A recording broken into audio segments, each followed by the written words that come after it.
আসসালামু আলাইকুম রহমতুল্লাহি ওয়া বারাকাতুহু। আজকে স্টুডেন্টদের একটি ক্লাস আমরা দেখাবো। ক্লাসটি হচ্ছে চার্জিং পোর্ট নিয়ে। আমাদের মোবাইল ফোন সার্ভিসিংয়ে চার্জিং পোর্ট সবচেয়ে বেশি প্রবলেম হয়। এর কারণ হচ্ছে আমরা যখন মোবাইল ফোনটি ব্যবহার করি দিনে 2 থেকে 3 বার আমাদের অনেক সেট আছে চার্জ দিতে হয়, যেহেতু আমরা বেশি ব্যবহার করা হয়। এই ক্ষেত্রে আমাদের চার্জিং পোর্টগুলো বেশি সমস্যা হয়। তো আমরা যারা মোবাইল সার্ভিসিং করি বা কাজ করতেছি বা শিখতেছি, যারা একদম নতুন কাজ শিখতেছে বা কাজ করতেছে, তাদের জন্য ভিডিওটি গুরুত্বপূর্ণ। এখানে আমার সামনে কিছু চার্জিং পোর্ট আছে। বাহির থেকে আমরা যদি দেখি যে আমাদের চার্জিংয়ের যে মাথা থাকে চার্জ দেওয়ার জন্য, সেটা প্রায় একই রকম। যেমন দুইটা বর্তমানে ইউজ হয় বেশিরভাগ ক্ষেত্রে। একটা হচ্ছে আমাদের মাইক্রো ইউএসবি, এটা, আর আরেকটা হচ্ছে টাইপ সি। বর্তমানে যেটা অ্যাভেলেবেল ইউজ হচ্ছে এটা হচ্ছে এটা। আর আইফোনের ক্ষেত্রে একটা চার্জিং কেবল আছে, চার্জিং মাথা আছে। তো এটা শুধুমাত্র আইফোনের ক্ষেত্রে ব্যবহার করা হয়। আর এমনিতে আমাদের বর্তমান যে রানিং সেটগুলো আছে, এই মাইক্রো ইউএসবি এবং এই টাইপ সি, এই দুটো জিনিস আমাদের ব্যবহার করা হয়।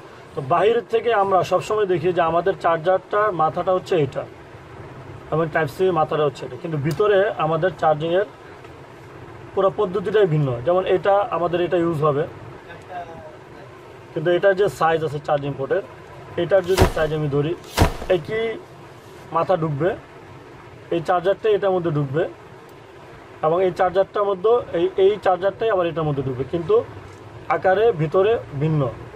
এই জন্য আমাদের এই জায়গায় একটু ক্রিটিক্যাল বিষয় হয়ে যায় যে কোম্পানি একই রকম চার্জিং পোর্ট বাইরে থেকে দেখা যায় কিন্তু ভিতরে ভিন্ন রকম। তখন আমরা যারা কাজ করি আমাদের জন্য একটু সমস্যা হয়ে যায়। তো এইটাই পার্থক্যটা আমরা এখন নির্ণয় করব। তো প্রথমত আমরা যখন চার্জিং পোর্ট লাগাবো, চার্জিং পোর্ট যদি সমস্যা হয়, চার্জ শো করতেছে, চার্জ বাড়তেছে না, অথবা চার্জ একেবারেই শো করে না, অথবা চার্জ শো করে আবার কানেকশন পায় আবার ছেড়ে দেয়, অথবা অনেক সময় নেয়, এই জাতীয় প্রবলেমগুলো কিন্তু চার্জিং পোর্টের কারণে হতে পারে। তো চার্জিং পোর্ট শো করে চার্জ, বাট চার্জ বাড়ে না, এটা যদি আমাদের চার্জিং পোর্টের মাঝখানে যে প্লাস্টিকটা থাকে, আবরণটা থাকে মাঝখানে, এবং এটার মধ্যে যে চার্জিংয়ের যে পিনগুলো থাকে, অনেক সময় এই পিনগুলোর মধ্যে ময়লা জমে থাকে, আমাদের শ্যাওলা হয়ে থাকে, ফাঙ্গাস জমে থাকে, জং ধরে যায় অথবা ক্ষয় হয়ে যায়, তখন আমাদের যে ভোল্টেজটা যে পরিমাণ নতুন অবস্থায় পাস হতো, সে পরিমাণ পাস হতে পারে না ভোল্টেজটা। তখন এই আমাদের চার্জটা স্লো হয় অথবা একেবারেই চার্জ শো করে বা চার্জ হয় না। যেমন আমাদের যে চার্জারটা আমরা ব্যবহার করব, এক একটা চার্জারে এক এক ধরনের বোল্ট ব্যবহার করা হয়। তবে সর্বনিম্ন সাধারণত 5 ভোল্ট চার্জার ব্যবহার করা হয়। এর উপরে 5.2 ভোল্ট, 5.5 ভোল্ট, 6 ভোল্ট, 9 ভোল্ট ইত্যাদি ধরনের চার্জার ব্যবহার করা হয়। তবে বেশিরভাগ ক্ষেত্রে 5, 5.2, 6 এই জাতীয় চার্জারের বোল্ট ব্যবহার করা হয়।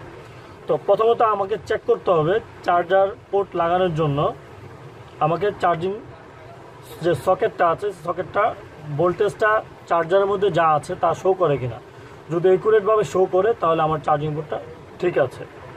যদি কম শো করে বা একেবারে শো না করে তাহলে চার্জিং পোর্টটি সমস্যা আছে। অথবা কখন এমন হতে পারে যে চার্জিং শো করতেছে একবার আবার করতেছে না, এখানেও প্রবলেম থাকতে পারে। আমাকে অ্যাকুরেটলি ভোল্টেজটা মাপতে হবে। তো আমি এটার ভোল্টেজটা মাপবো। তো আমার এখানে যে চার্জিং পোর্টটা আছে আমার হাতে, এটা হচ্ছে পিন সংখ্যা হচ্ছে 7টি। তো সাধারণত 7 পিনের যে চার্জিং পোর্ট আছে, এই চার্জিং পোর্টগুলোর যে পজিটিভ এবং নেগেটিভ পিন সেটা হয় 2 নাম্বার এবং 6 নাম্বার। তার মানে কোনো কোনো ক্ষেত্রে আমার চার্জিং পোর্টের পজিটিভ এবং নেগেটিভ যদি 7 পিনের হয়, সেটা 1 নাম্বার 7 নাম্বারও হতে পারে, মানে 2 সাইডেরটা হতে পারে। আবার কখনো কখনো 2 নাম্বার আর 6 নাম্বারটা হতে পারে। আমরা যদি সাইডেরটা না পাই তাহলে এটা মনে করা যাবে না যে এটা খারাপ। আবার পরের 2টা পিন মেপে দেখতে হবে। আবার মাঝখানে 2টা পিন না পেলে সাইডের 2টা পিন মেপে দেখতে হবে। তাহলে এভাবে আমাকে চার্জিং পোর্টটা মেপে দেখতে হবে। তো আমরা এই চার্জিং পোর্টটি চার্জার ইন করলাম। করানোর পরে আমরা মিটারের ডিজিটাল মাল্টিমিটার সিলেকশন কার্ডটা ডিসি ভোল্টে রাখবো। ডিসি ভোল্টে রাখার পরে আমরা মিটারের পজিটিভ এবং নেগেটিভ কাটা 2 নাম্বার এবং 6 নাম্বারে ধরব। ধরার পরে আমরা দেখব যে আমাদের বোল্ট শো করে কিনা। দেখুন আমাদের এখানে 5 বোল্ট শো করতেছে কিন্তু মাইনাস লেখা আছে, তার মানে হচ্ছে আমার ধরাটা উল্টা হয়েছে। এখন আমি আবার আমার চেঞ্জ করে নিব, চেঞ্জ করে নেওয়ার পরে আমি আবার ধরবো। ধরার পরে দেখুন 2 নাম্বার এবং 6 নাম্বার পিন আমাকে 5 বোল্ট শো করতেছে। দেখেন শো করে স্থির আছে, কমতেছে না, বাড়তেছে না এবং স্থির আছে। তার মানে আমার চার্জিং পোর্টটি একুরেটভাবে ঠিক আছে। এখন এই চার্জিং পোর্টটি আমি যখন লাগাতে যাব তখন আমাকে কিছু জিনিস খেয়াল রাখতে হবে। যেমন আমরা চার্জিং পোর্ট যখন লাগাই, আমাদের চার্জিং পোর্টটি লাগানোর কয়েকটা পদ্ধতি মাথায় রাখতে হবে। প্রথমত আমাদের এখানে এই পাশে 2টা এবং এই পাশে 2টা, এটা হচ্ছে বডি কানেকশান। চার্জিং পোর্টটি যেন মজবুত হয়ে লেগে থাকে এর জন্য এখানে 2টি কানেকশান আছে। এই 2টি কানেকশান এবং এই 2টি কানেকশান, মোট 4টি কানেকশান মাদারবোর্ডের সাথে ভালোভাবে ঝালাই করতে হবে। তাহলে 1 নম্বর। এরপর হচ্ছে আমাদের এখানে 2টা পিন আছে, এখানে 2টি পিন আছে, এই একটা এবং এই একটা। আমরা অনেক ক্ষেত্রে এই 2টা পিনকে অনেকে ঝালাই করি না, তো তখন দেখা যায় কি মাদারবোর্ডটার মধ্যে চার্জিং পোর্টটা উঁচা হয়ে থাকে, কারণ মাদারবোর্ডটার মধ্যে বডিতেও পারফেক্টলি কানেকশান পায় না এবং এখানে যে পিছনের পিনগুলো আছে, পিছনের পিনগুলোও মাদারবোর্ডের সাথে পারফেক্টলি লাগে না। তখন এই পিনগুলোকে জাতা দিয়ে লাগাইতে হয়, জাতা দিয়ে লাগাইতে গেলে ওইসব পিন ভেঙে যায় বা একটা আরেকটার সাথে লেগে যায়, তখন কানেকশান কোনো রকম পেলেও 2-1 দিনের মধ্যে হয়তো আবার ডিস্টার্ব করে। এর জন্য এই দুইটা মোট 4টা বডি কানেকশান দেওয়ার পরে এই পিছনের 2টা বডি কানেকশান আমাকে পারফেক্টলি দিতে হবে। এরপরে আমাদের এই পিনগুলো ঝালাই করতে হবে। আর এই পিনগুলো ঝালাই করার জন্য আমাকে এখানে আমরা অনেকে আছি রাং লাগাই নেই না, অর্থাৎ ঝালাই করে নেই না। ঝালাই করে না নেওয়ার কারণে যেটা হয় যে আমরা উপর দিয়ে রাং দিয়ে দিই, রাং দিয়ে ঝালাই দিয়ে দিই। অনেক সময় দেখা যায় কি ইউজ করতে করতে আমরা যখন চার্জারটা বারবার ইন করব ঢুকাবো তখন এখানে একটা প্রেশার খায়। প্রেশার খেলে অনেক সময় উপর থেকে যে ঝালাইটা হয়েছে উপর থেকে সেই ঝালাইটা ডিসকানেক্ট হয়ে যায়, তখন আর কানেকশানটা ঠিকমতো পায় না, আর দেখা যায় অল্প কয়েকদিনের মধ্যেই আবার প্রবলেম দেখায়। তো আমরা যদি পিছনের যে পিনগুলো আছে নিচে এখানে যদি রাং লাগিয়ে নিই এবং ঝালাই করার সময় উপর দিয়ে ঝালাই করে দিই, তাহলে নিচেও আমার ঝালাইটা পেলো, উপরেও ঝালাইটা পেলো, আমার মজবুতটা বেশি হলো। আর আমার এখানে বডি কানেকশানটা 6টা বডি কানেকশান পেলো, আমার এটা পারফেক্টলি লেগে গেল অরিজিনালভাবে। কথা কি তোমরা বুঝতে পারছো? আচ্ছা, এবার এখানে আরেকটা জিনিস আমরা দেখবো, আমার চার্জিং পোর্টটা উল্টা ভাব আমি কীভাবে বুঝবো। যেমন এই যে চার্জিং পোর্ট আমি দেখতে পাচ্ছি, সেম টু সেম আমার হাতে আরেকটি চার্জিং পোর্ট আছে, এটারও 4টি পিন বডি কানেকশান 4টা, এবং পিছনে এটারও 2টা বডি কানেকশান আছে সেম টু সেম, এবং এটার পিন সংখ্যাও 7টি। এবং এখানে মাঝখানে যে 2টা চার্জিংয়ের পিন আছে 2 নাম্বার এবং 6 নাম্বার, এটা অন্য অন্য পিনগুলো থেকে একটু মোটা, অর্থাৎ 2টাকে একটা করে দিছে, 2টা মোটা। তো তার মানে এই চার্জিং পোর্টটা আর এই চার্জিং পোর্টটা আমরা যদি উল্টা করে দেখি তাহলে কোনো ব্যাস কম নেই।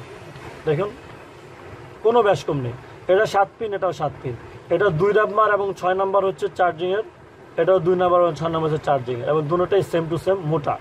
আর এটারও 4টা বডি কানেকশান, এটারও 4টা বডি কানেকশান, এবং নিচে অর্থাৎ পিছনে 2টা বডি কানেকশান আছে same to same charging port.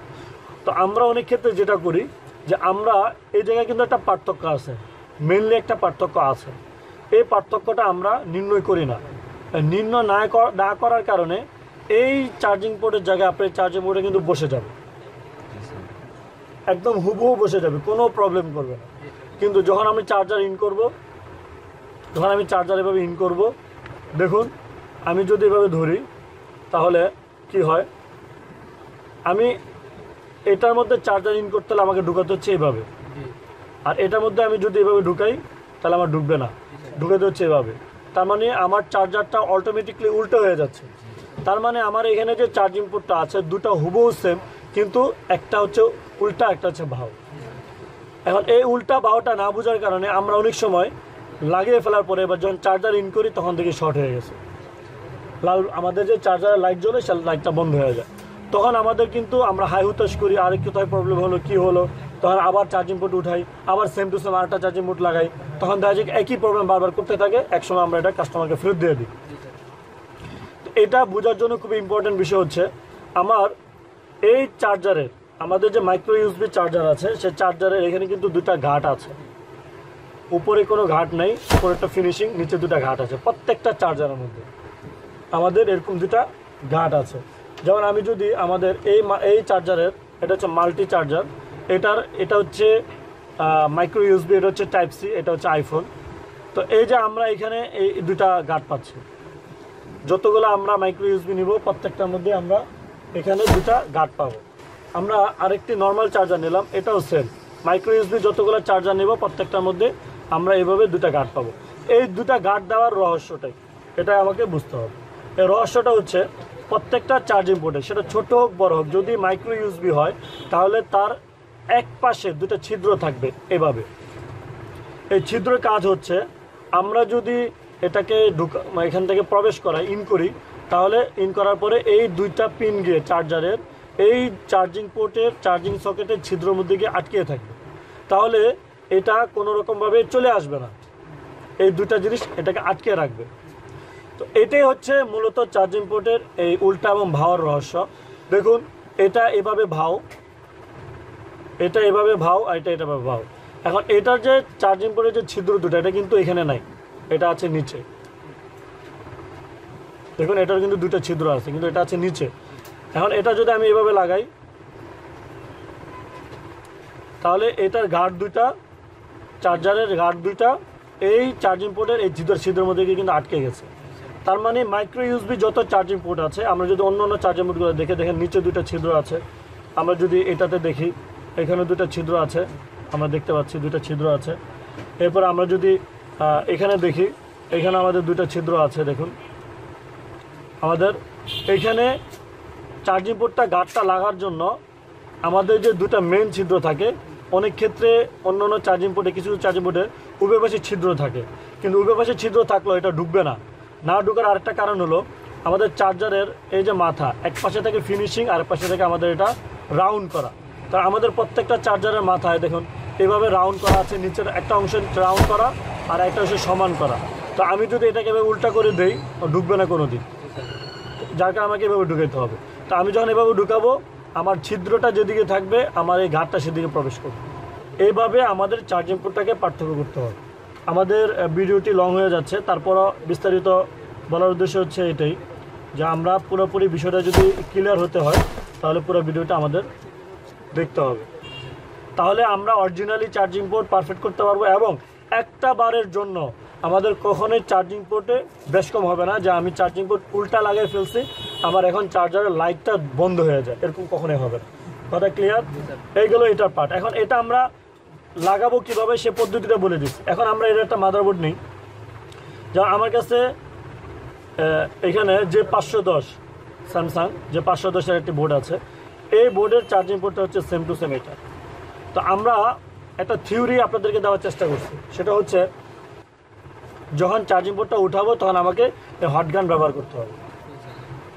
কারণ আমাকে এটা যদি আমি তাতাল দিয়ে উঠাই, তাহলে আমার এখানে কানেকশান আছে, এ পাশে দুটো, এ পাশে দুটো, 4টা বডি কানেকশান হচ্ছে, এখানে 2টা, 6টা, তারপরে আমার মেইন কানেকশান আছে 7টা। প্রত্যেকটা পিন আমার নষ্ট হয়ে যাবে, মাদারবোর্ড থেকে ঘাট নষ্ট হয়ে যাবে। এই জন্য আমাকে চার্জিং পোর্ট উঠানোর সময় আমাকে হট গান ব্যবহার করতে হবে। আর লাগানোর সময় দুটা পদ্ধতি, যদি আমার মাদারবোর্ডের অংশ না থাকে বা পিসিবির অংশ না থাকে চার্জিং পোর্টের নিচে, তাহলে অবশ্যই আমি তাতাল দিয়ে বা শোল্ডারিং আয়রিং দিয়ে লাগাবো। আমাদের যে শোল্ডারিং আয়রন আছে সেই শোল্ডারিং আয়রিং দিয়ে আমরা এটা লাগাবো। চার্জিং পোর্টের নিচে যদি মাদারবোর্ড বা পিসিবির অংশ থাকে, তাহলে আমাকে এটা সর্বাবস্থায় আমাকে হট গান দিয়ে লাগাইতে হবে। আর আমরা এই দুই পাশের কানেকশান তাতাল দিয়ে দিব, এভাবে আমরা দিয়ে জাতা দিয়ে লাগাবো। আর এখানে যে পিছনের যে দুটা পিন আছে, এই দুটা পিন তো আমরা এখান থেকে ঝালাই দিতে পারতেছি না। এই দুটা পিন ঝালাই দেওয়ার সিস্টেম হচ্ছে, দেখুন আমাদের এই যে এখানে আমাদের দুটা ঘাট আছে, ছিদ্র আছে। আমরা এটাকে কি করব, আমরা এখানে আমাদের যে সার্ভিসিং বোর্ড আছে, সার্ভিসিং বোর্ডের উপরে আমরা আমাদের চার্জিং পোর্টটাকে এভাবে রাখবো। রাখার পরে আমরা এখানে যে দুটা ছিদ্র আছে, আমরা রাং এবং রজন দিয়ে এই দুটা ছিদ্রের মধ্যে এখানে প্রেসার দিব, নিচে এটার উপরে রেখে চার্জিং পোর্টটাকে। তবে খেয়াল রাখতে হবে যেন প্রেসারটা মাদার উপরে এটা না পড়ে, আর চার্জিং পোর্টের উপরে পড়ে। চার্জিং পোর্টের উপরে প্রেসারটা দিতে হবে, কারণ মাদার বোর্ডে প্রেসার দিলে এখানে ভেঙে যেতে পারে বা ক্ষতিগ্রস্ত হতে পারে। আমার চার্জিং পোর্টের উপরে প্রেসার দিব, দিয়ে অর্থাৎ চার্জিং পোর্টটাকে এখানে আমরা এটার সাথে আটকাবো। আটকানোর পরে আমরা জাস্ট এই জায়গায় দুটা জায়গায় আমরা যদি একটু এখানে হালকা প্রেসার দিই তাহলে এটা গোলে, অর্থাৎ এটা হিট থাকার কারণে গোলে আমাদের নিচের থেকে পিনটা উপরের দিকে চলে আসবে। তখন আমাদের যে এখানে দুইটা পিন থাকে সেই দুইটা পিনও আমাদের জ্বালাই হয়ে যাবে। ঠিক আছে, কখনোই কোনো সময় ভুলেও আমরা এটাকে হটগান দিয়ে লাগাবো না, কারণ হটগান দিয়ে লাগালে আমরা যখন নিচ দিয়ে হিট দেবো, উপর দিয়ে তো আমরা হিট দিবই না, নিচ দিয়ে যখন আমরা হিট দিব তখন এই ফাঁক দিয়ে হিটটা পেয়ে আমাদের মাঝখানের যে প্লাস্টিক যেটা আছে ওইটা গলে যাবে, আর গলে গেলে আমাদের এই চার্জিং পোর্টটা নষ্ট হয়ে যাবে।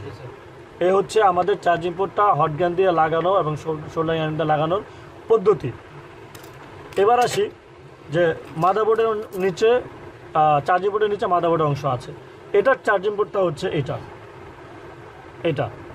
চার্জিং পোর্টটা হচ্ছে এটারও 4টা পিন আছে বডি কানেকশান, আর এটার পিন সংখ্যাও 7টি। দেখুন আমাদের এখানে একটি দুটি এবং এখানে একটি দুটি, মোট 4টি বডি কানেকশান এবং মাঝখানে 2টা বডি কানেকশান আছে, তাহলে মোট 6টা বডি কানেকশান। এই বডি কানেকশানটা আমি কীভাবে দিব? এখন ধরুন আপনি যদি এটা সোল্ডারিং আয়রন দিয়ে লাগান তাহলে শুধুমাত্র এই 2 সাইডের 2টা কানেকশান আপনি দিতে পারবেন, 4টা, আর পিছনের ঝালাইগুলো দিতে পারবেন, কিন্তু মাঝখানে ঝালাইটা তো আপনি দিতে পারবেন না। এই জন্য আপনাকে যেটা করতে হবে, প্রথমত আমাকে এই মাঝামাঝি কী করতে হবে, আমাকে রাং এবং রজন দিয়ে এখানে সোল্ডারিং করে নিতে হবে। করার পরে পিছনের যে পিনগুলো আছে এই পিনগুলোকেও আমাকে রাং এবং রজন দিয়ে সোল্ডারিং করে নিতে হবে। না হয় আমি যখন লাগাবো হিট দিয়ে তাহলে আমার এই পিনগুলো কানেকশান পাবে না। যদি আমি সোল্ডারিং করে নিই তাহলে হিট দিয়ে যখন আমি লাগাবো তখন অটোমেটিকলি আমার এই পিনগুলোও ঝালাই হয়ে যাবে। আর এই ক্ষেত্রে আমরা অনেক সময় যেটা করি, চার্জিং বোর্ড উঠানোর পরে চার্জিং বোর্ড সরাসরি লাগিয়ে দিই, আমাদের এইখানে যে অংশটা আছে এখানে আমরা পরিষ্কার করে রাং রজন দিয়ে এটাকে আমরা ক্লিয়ার করে নিই না, যার কারণে অনেক সময় খসখসা ভাব থাকে, অনেক সময় ঝালাইটা ভালো করে পারফেক্টলি হয় না, তখন আমাদের এই চার্জিং পোর্টটা ভালোভাবে দীর্ঘস্থায়ী হয় না, কাজ করে না, অল্প সময় নষ্ট হয়ে যায়। এর জন্য আমরা এই জায়গাটাকে ভালোভাবে ঝালাই করে নিব এবং প্রয়োজনে এখানে আমরা একটু রাং একটু যেন হিট দিয়ে লাগানোর সময় যেন লেগে যায়, এই জন্য একটু পরিমাণ রাং আমরা একটু বেশি দিয়ে রাখবো। এমন দেওয়া যাবে না যে চাপ দেওয়ার সাথে সাথে একটা পিন আরেকটা পিনের সাথে লেগে যায়, এমন রাং দেওয়া যাবে না, এটা মাথায় রাখতে হবে।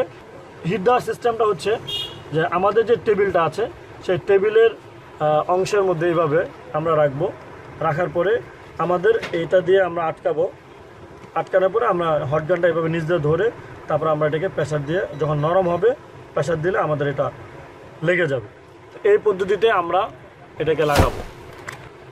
একটা জিনিস আপনি শিখিয়ে দিই, কখনো যদি এরকম হয় কাস্টমার যিনি সেট নিয়ে আসছেন তার চার্জিং পোর্টটাই নাই, কোনোভাবে হয়তো পড়ে গেছে বা কোথাও কাজ করতে দিচ্ছে ওইখান থেকে নিয়ে আসছে, চার্জিং পোর্টটার সাথে দেয় না, এখন চার্জিং পোর্টটা কীরকম ছিল সেটা তো আমি বুঝতে পারতেছি না।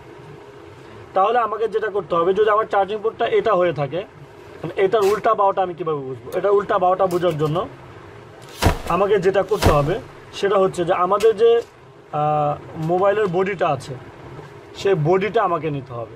এই বডিটার মধ্যেই আমার ডাইস করা আছে, এক পাশে সমান আরেক পাশে রাউন্ড। তাহলে আমার চার্জিং পোর্টটা এটা আমি যদি এখানে বসিয়ে দেখব, যদি আমার চার্জিং পোর্টটা এটা হয়ে থাকে, আমার চার্জিং পোর্টটা ধরি এটা, যদি এটা হয়ে থাকে তাহলে আমি এখানে বসিয়ে দেখব যে আমার চার্জিং পোর্টটা এভাবে রাউন্ডভাবে বসে, যেভাবে রাউন্ড, তার মানে আমার চার্জিং পোর্ট এভাবে ঠিক আছে। আর এভাবে যে ঠিক আছে তাহলে মাদারবোর্ডের সাথে আমি কীভাবে লাগালে এটা ঠিক থাকবে? মাদারবোর্ডের সাথে মাদারবোর্ডটা যদি আমার এভাবে বসে তাহলে চার্জিং পোর্টটা ঝালাই হবে আমার নিচে, তাহলে হ্যাঁ আমার এভাবে আমার ঠিক আছে, তাহলে আমার চার্জিং পোর্টটা এভাবে ঠিক আছে। কিন্তু আমি যদি এটাকে এখানে এই চার্জিং পোর্টটা ইউজ করি তাহলে আমার ঝালাই এভাবে হবে। তো ঝালাই এভাবে হলে আমি যদি এটাকে এভাবে লাগাইতে যাই তাহলে দেখুন আমার এটা উল্টো হয়ে যায়, আমার এটা রাউন্ড হচ্ছে নিচে আর এটা রাউন্ড হচ্ছে উপরে। তাহলে আমরা এভাবে চার্জিং পোর্টটাকে উল্টা বাও মিলাতে পারবো এই বডির মাধ্যমে। তো আমাদের এখানে যে চার্জিং একটা মাদারবোর্ড আছে স্যামসাংয়ের, এই চার্জিংয়ের আমরা যখন উঠাবো এখানে আমাদের বেশিরভাগ ক্ষেত্রে আমাদের অনেক টেকনিশিয়ান ভাইয়া আছেন যারা বলে যে আমরা যদি হটগান দিয়ে উঠাই তাহলে আমাদের মাইক্রোফোনগুলো নষ্ট হয়ে যায়, হটগান দিয়ে লাগাই মাইক্রোফোনগুলো নষ্ট হয়ে যায়। আসলে মাইক্রোফোন নষ্ট হবে না, একটাও নষ্ট হওয়ার কারণ আছে, আমরা যখন হটগান দিয়ে উঠাই এবং হটগান দিয়ে লাগাই তাহলে আমরা এটাকে সেভ করি না, অর্থাৎ আমাদের এই যে হিটপ্রুফ কস্টিপ দিয়ে যদি আমরা এটাকে এভাবে সেভ করে নিই তাহলে বিন্দুমাত্র আমাদের মাইক্রোফোন কোনো দিন একটাও নষ্ট হবে না। যদি আগে থেকে আমাদের মাইক্রোফোনটা দুর্বল থাকে সেক্ষেত্রে ভিন্ন বিষয়। আমাদের এই মাইক্রোফোনের মধ্যে আমরা এভাবে কানেক্টর সহ এভাবে পুরোপুরিভাবে একেবারে আমরা এটাকে এভাবে সেভ করব। বিন্দুমাত্র হিট এটার মধ্যে লাগবে না। তখন আমরা হট গান দিয়ে উঠাবো এবং লাগানোর সময় শোল্ডারিংটা লাগাবো। শোল্ডারিংটা কেন লাগাবো? নিচে মাদারবোর্ড অংশ নেই, এই জন্য আমরা এটাকে শোল্ডারিং আয়রনটা লাগাবো। তো এই হচ্ছে আমাদের আজকের চার্জিং পোর্টের পুরোপুরি ক্লাস। এটা আমরা থিওরি এবং প্র্যাকটিক্যালি দেখানোর চেষ্টা করলাম যে চার্জিং পোর্টটা কীভাবে আমরা অরিজিনালভাবে same to same charging port আমরা মিলাবো এবং কিভাবে same to same original charging port কোম্পানির মতো করে লাগাবো সেটা আমরা দেখার চেষ্টা করলাম। এবং চার্জিং পোর্টগুলো যে আমাদের উল্টা বাউ হয় সেটাও আমরা কিভাবে নির্ণয় করব সেটাও আমরা দেখানোর চেষ্টা করলাম। আর ইনশাল্লাহ পরবর্তী একটি নেক্সট ভিডিওতে আমরা প্র্যাকটিক্যালি চার্জিং পোর্টটা লাগিয়ে দেখানোর চেষ্টা করব। তো ধন্যবাদ সবাইকে। আসসালামু আলাইকুম রহমতুল্লাহি ওয়া বারাকাতুহু।